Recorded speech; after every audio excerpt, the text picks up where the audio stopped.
ఈరోజు మీడియా మిత్రులకు electronic media print media అందరికీ కూడా ఇక్కడ పాల్గొన్న గౌరవ మా శాసకులందరికీ నమస్కారాలు.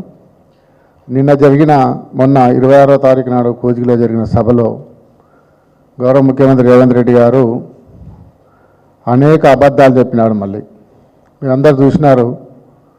కోజిగి సభ అట్టర్ ఫ్లాప్ అయిపోయింది. 10,000 మందితో అక్కడ అధికారులు ఏర్పాట్లు చేస్తే అక్కడ 4-5 వేలకు మించి కూడా ఎవరు జనాలు రాలి. కుర్చీలన్నీ ఖాళీగా ఉన్నాయి.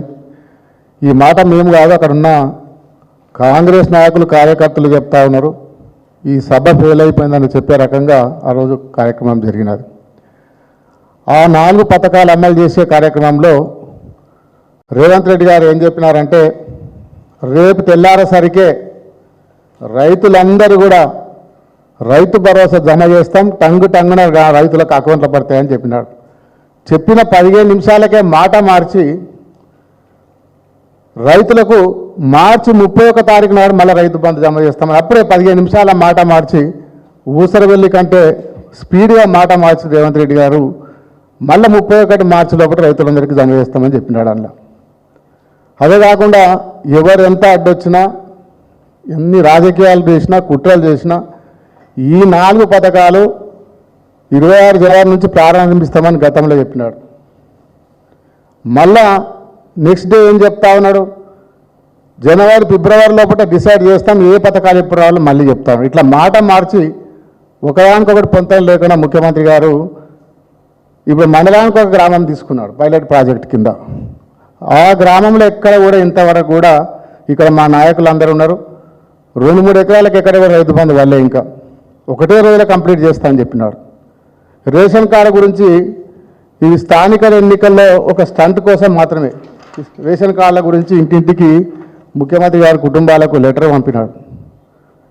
వీళ్ళు ఏం చేసినారు ఒక లెటర్లో అంటే, తెలంగాణ రాష్ట్రంలో ఇందిరమ్మ రాజ్యం కొలుదీరినందున మీకు ఇచ్చిన మాట ప్రకారం ప్రజాపాలన కార్యక్రమంలో కొత్త రేషన్ కార్డులు జారీకి రాష్ట్ర ప్రభుత్వం చరిత్రాత్మక నిర్ణయం తీసుకుందా అంటున్నాడు.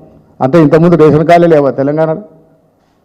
ఈ 10 సంవత్సరాల్లో 6.5 లక్షల రేషన్ కార్డులు ఇచ్చినాం.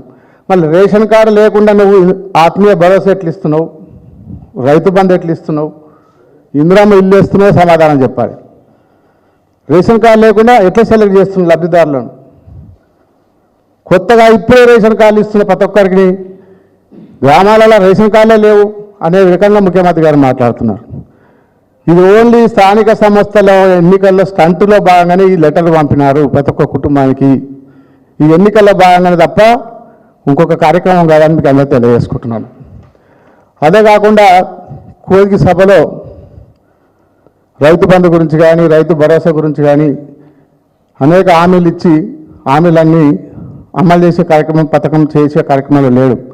గతంలో చూసినాం కేసీఆర్ గారు రైతు బంధు ప్రతి టైంకు రైతు బంధు వేసేవాడు. ఈ టైంకి రెండు పర్యాలు రైతు బంధు రావాలి రైతులకు. ఒక్కొక్క రైతుకు ఒక ఎకరానికి 17,500 రూపాయలు రైతు బంధు రావాలి.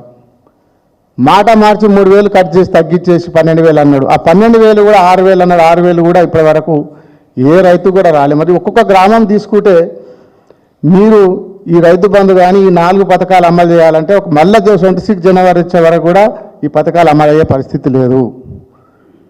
మీరిచ్చే ఈ పద్ధతి ప్రకారం తీసుకుంటే మళ్ళీ 26 జనవరి మళ్ళీ పవిత్రమైన రాజ్యాంగం అమలు చేసిన రోజు 26వ తారీఖున మా హామీ ఇచ్చి కూడా మీరు అమలు చేస్తలేరంటే ఆ రాజ్యాంగాన్ని కూడా అపహాస్యం చేసే రకంగా మీరు మాట్లాడుతూ ఉన్నారు.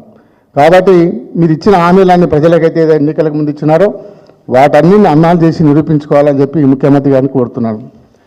అదేగాక అవినీతి గురించి మాట్లాడుతున్నారు.